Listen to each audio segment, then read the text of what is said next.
I ate a line. The MyFitnessPal story. Mike Lee, co-founder and CEO. All started with a beach wedding. Heading into their nuptials, Mike and Amy Lee wanted to lose some weight.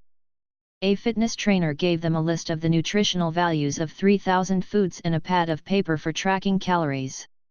Mike, who'd programmed computers since the age of 10, knew there had to be a better way. So he conceived a solution, which became MyFitnessPal. For 8 years, Mike and Albert self-funded the app from savings and credit cards. Today, the brothers Lee are at the center of an epic movement for quantitative, self-digital health and personal well-being. Their mission is to create a healthy planet. In 2013, when Kleiner Perkins invested in MyFitnessPal, the app had 45 million registered users. Today it has more than 120 million, and they've lost a collective £300 million.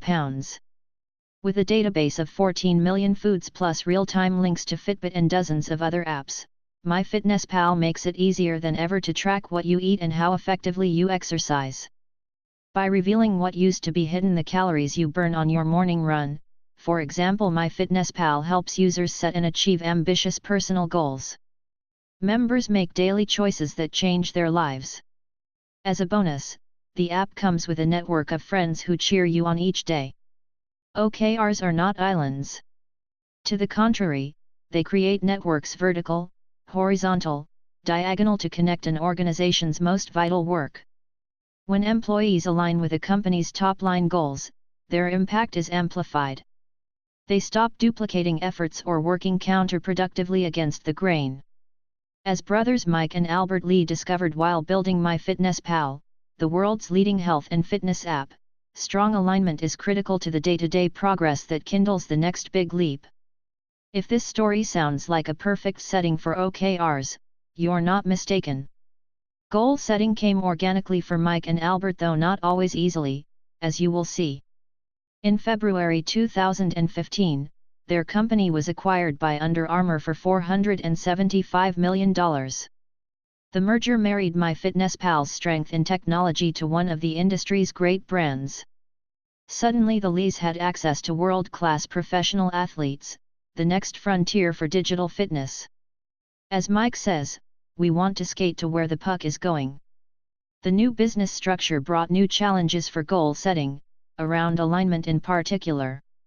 Mike and Albert would rely on OKRs to navigate a labyrinth of internal relationships. As MyFitnessPal dove into a much larger pond, objectives and key results would align its growing team and their goals. Mike Lee, you have a device in your pocket that's incredibly powerful. The data it collects on yourself and the world around you is exploding. For a nominal cost or none at all, you can have a coach or a nutritionist or even a medical consultant on hand at all times. Thanks to our smartphones, we can make healthier decisions and lead healthier lifestyles. MyFitnessPal provides insights, we call them moments of clarity, that stick with our users all their lives. I know firsthand that it works. When I first began tracking what I ate, I learned that mayonnaise has 90 calories per tablespoon, and mustard only 5. I haven't touched a drop of mayo since. Make enough of those small changes, and you'll find they add up. I worked for a number of companies before co-founding MyFitnessPal. None of them used formal goal-setting systems. They had annual financial plans, revenue numbers to hit, and broad strategies around them, but nothing structured or continuous. Not coincidentally, those organizations shared something else in common: a glaring lack of alignment. I'd have no clue as to what other teams were doing, or how we might work together toward a common objective. We'd try to compensate with more meetings, which only wasted time. If you put two people in a boat and have one row east and the other row west, they'll use up lots of energy going nowhere. In our early days at MyFitnessPal, we'd joke that we had a 1,000-item to-do list, and we'd cross off the top 3 items and say, "Okay, that was a good year." We left a lot below the line, but that was okay. We worked within our limits, launched the Android app, or the BlackBerry app, or the iPhone or iPad version. We tackled one goal at a time and worked until it was done, and then we moved to the next item on the list. Rarely was there overlap. Our process wasn't sophisticated, but it was focused and highly measurable. When you're defining a company's strategy on your own, with just one other person working on products, alignment is simple. My brother and I would declare a keystone goal launch on the iPad by such and such a date and communicate each day on our progress. Small organizations can get by with less process. Though now I wish we'd had our OKRs in gear earlier on, even before we got funded. We'd have been better prepared to make sounder choices when opportunity came our way. MyFitnessPal co-founders Mike and Albert Lee, 2012. Once MyFitnessPal got up and running on the iPhone and Android, our growth shot off the charts. One day we woke up and had 35 million registered users. We were scaling too fast to do one thing at a time anymore. I found that entropy begins when you have two great people directly under you. You want to give each of them something big and purposeful to work on, and they both naturally want to move their piece of the project, and soon they're pulling out of alignment and charging in different directions. Before you know it, they're working on two different things. It doesn't help to push them harder. If two nails are even slightly misaligned, a good hammer will splay them sideways. Though Albert and I knew we needed more structure in our goal setting, we weren't certain how to proceed. In 2013, not long after Kleiner Perkins first invested in our company, John Doerr came by to pitch us on OKRs. His football team analogy resonated with me. I just got it. I loved the simplicity of the main objective, and the way it was distilled and stretched and cascaded through the organization. And I thought to myself, that was how we'd get our company aligned. Cross-team integration. When we began to implement OKRs, it was harder than anticipated. We didn't appreciate how much thought it took to create the right company objectives, and then to cascade them down to drive contributors' behavior. We found it challenging to strike a balance between high-level, strategic thinking and more granular, directive communication. Once we had our Series A funding and scaled up our leadership team, our realm of the possible expanded. In a push for accountability, we set one big dedicated goal for each leader. We created company OKRs for people instead of matching people to our OKRs. We had it backward. Some objectives were too narrow, others too nebulous. If an HR manager got stuck trying to connect to the high-level goals for product or revenue, we'd add a top-line objective just for that person. Soon we had a cornucopia of company OKRs, but what really mattered at MyFitnessPal? We'd lost the forest for the trees. In 2013, as we jumped from 10 to 30 people, I assumed we'd become 200% more productive. I'd underestimated how much scaling slows you down. New engineers need extensive training before they can be as proficient as your holdovers. And with multiple engineers developing the same project, we had to build new processes to keep them from overriding one another. In the transition, productivity took a hit. When you come down to it, alignment is about helping people understand what you want them to do. Most contributors will be motivated to ladder up to the top-line OKRs assuming they know where to set the ladder. As our team got larger and more layered, we confronted new issues. One product manager was working on Premium, the enhanced subscription version of our app. Another focused on our API platform, to enable third parties like Fitbit to connect to MyFitnessPal and write data to it or applications on top of it. The third addressed our core login experience. All three had individual OKRs for what they hoped to accomplish. So far, so good. The problem was our shared engineering team, which got caught in the middle. The engineers weren't aligned with the product manager's objectives. They had their own infrastructure OKRs, to keep the plumbing going and the lights on. We assumed they could do it all. A big mistake. They got confused about what they should be working on, which could change without notice. Sometimes it boiled down to which product manager yelled loudest. As the engineers switched between projects from week to week, their efficiency dragged. When returning to a product after an interruption, they'd have to ask themselves, how does this go again? The premium work was especially urgent for revenue, yet it went in fits and starts. I felt super frustrated. We'd hired all these talented people and were spending tons of money, but we weren't going any faster. Things came to a head over a top priority marketing OKR for personalized emails with targeted content. The objective was well constructed. We wanted to drive a certain minimum number of monthly active users to our blog. One important key result was to increase our click-through rate from emails. The catch was that no one in marketing had thought to inform engineering, which had already set its own priorities that quarter. Without buy-in from the engineers, the OKR was doomed before it started. Even worse, Albert and I didn't find out it was doomed until our quarterly post-mortem. The project got done a quarter late. That was our wake-up call, when we saw the need for more alignment between teams. Our OKRs were well crafted, but implementation fell short.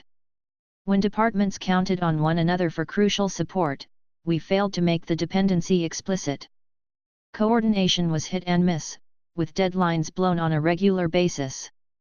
We had no shortage of objectives, but our teams kept wandering away from one another.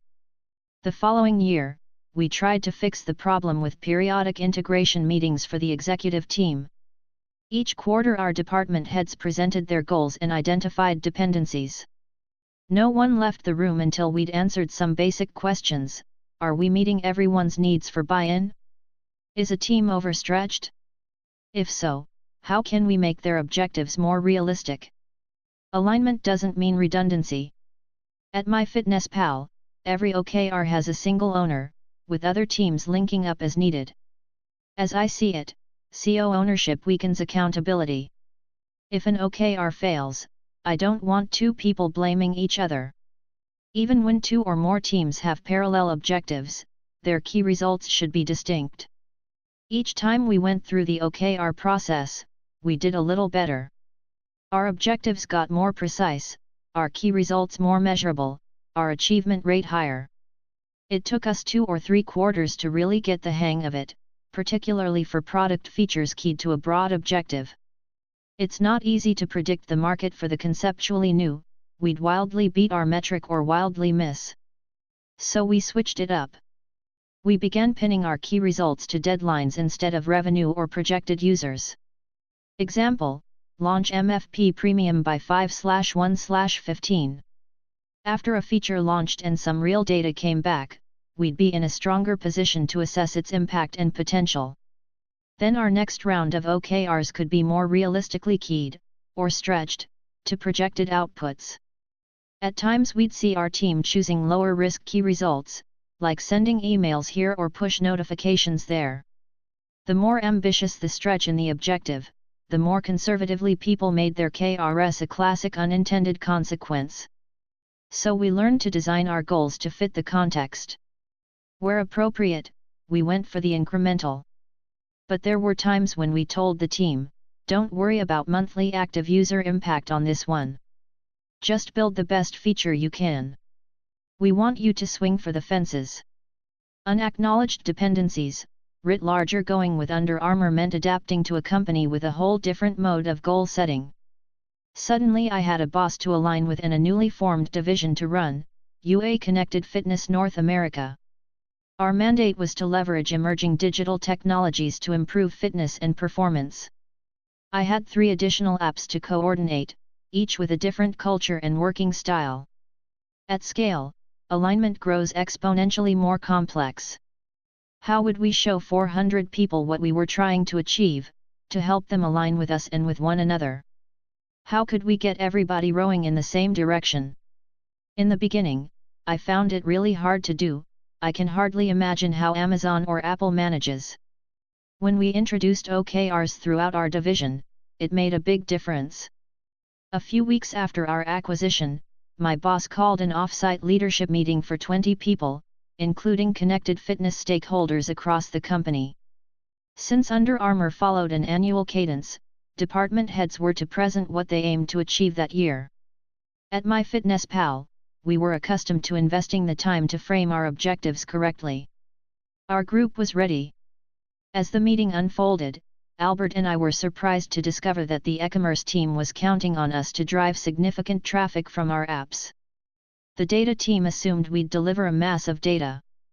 The media sales team had marked us down for a set dollar amount in new ad revenues. All three had preconceived notions of what they could expect from us, with no visibility into what other teams were asking. Nor could anyone see how their targets might align with our own growth objectives, much less the bigger company picture. There were unacknowledged dependencies wherever we looked. It was our old problem at MyFitnessPal, on steroids. There was simply no way we could get all these things done. It took 18 months to straighten out our division's alignment, and we couldn't have done it without OKRs. First, we had to define our capacity constraints for developing new software. Then we had to clarify our core priorities. By sharing our high-level OKRs for connected fitness, I could explain why certain projects required the allocated time, and where we should be doubling down on the company's top goals. This is the process we use, I said, and I'm showing you our objectives and key results. You need to let me know if you see anything missing, or if you think we're working on the wrong things.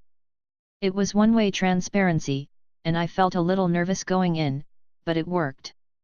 People began to recognize our limits and adjust their expectations accordingly. For our part, we worked to align with them by finding projects that met cross-departmental objectives. When Albert took hold of our MapMyFitness product team, first he examined the roadmap and said, "We need to cut half of this, right? We need to strip it down to the things that really matter. Now we evaluate product features the MyFitnessPal way. If we take this one off the roadmap this quarter, what happens? Would it really affect the user experience?" More often than not, the feature in question wouldn't make a big difference. These calls are not subjective, we have metrics to measure impact. We're making tougher, sharper choices about where to place our bets these days, and they all stem from the OKR process. Focus and alignment are binary stars. In May 2015, 3 months after Under Armour acquired us, our premium subscription version finally launched. It couldn't happen until we openly admitted, "Look, we can't get all of these things done. We have to choose." We had to make it clear to the company that premium was our number one objective, above all else. We're still a work in progress. Shortly after the merger, 2 of our 4 apps simultaneously implemented maps inside their run tracking functions. Because they'd failed to collaborate in development, they built their maps in different ways with different providers. Beyond the obvious inefficiency, our customers' experience would be inconsistent. To their credit, the 2 teams devised a monthly check-in to avoid similar problems in the future. Shortly thereafter, we implemented OKRs throughout the division. Now we're all on the same page. Everyone knows our group's top priorities, which gives them freedom to say no to other things. North Star alignment. Though our startup days are behind us, we're still ambitious goal setters. We still stand by our OKR values of transparency and accountability. We publish our objectives on a wiki that anybody in the company can see. We discuss them at weekly all-hands meetings. At a recent off-site retreat, I demonstrated our OKR process to the larger leadership group and they just ate it up. "Best off-site we've ever had," one executive said. With OKRs entrenched as the operational foundation for connected fitness, my hope is to spread them by example throughout Under Armour. The larger the organization, the more value the system offers. Beyond making objectives more consistent within a company, alignment contains a deeper meaning. It's about keeping your goals true to your North Star values. Connected Fitness is deliberately aligned with Under Armour's mission to make all athletes better. At the same time, we still live by the old MyFitnessPal mantra: when our customers succeed at reaching their health and fitness goals, we succeed as a company. As a team, we're still posing the question that Albert and I asked each other at the beginning: will this feature or this partnership help our customers succeed? After all, it's our users who do the hard work to change their lives. Like the woman who rose from her chair without using her hands, for the first time in 20 years, a poignant moment of clarity. To the extent we've succeeded as a company, it's in helping to provide those moments. Whenever possible, we spell this out in our high-level objectives, as you can see in the following OKR from a few years back. Objective: help more people around the world. Key results: 1. Add 27m new users in 2014. 2. Reach 80m total registered users. Every decision we make needs to square with our vision. When we face a trade-off between our customers and a business goal, we align with the customer. When an objective seems out of line with our mantra, it gets extra scrutiny. Before moving forward, we make sure it lines up with our North Star. That's what keeps us walking the walk and connected with the people we serve. That's what makes us who we are.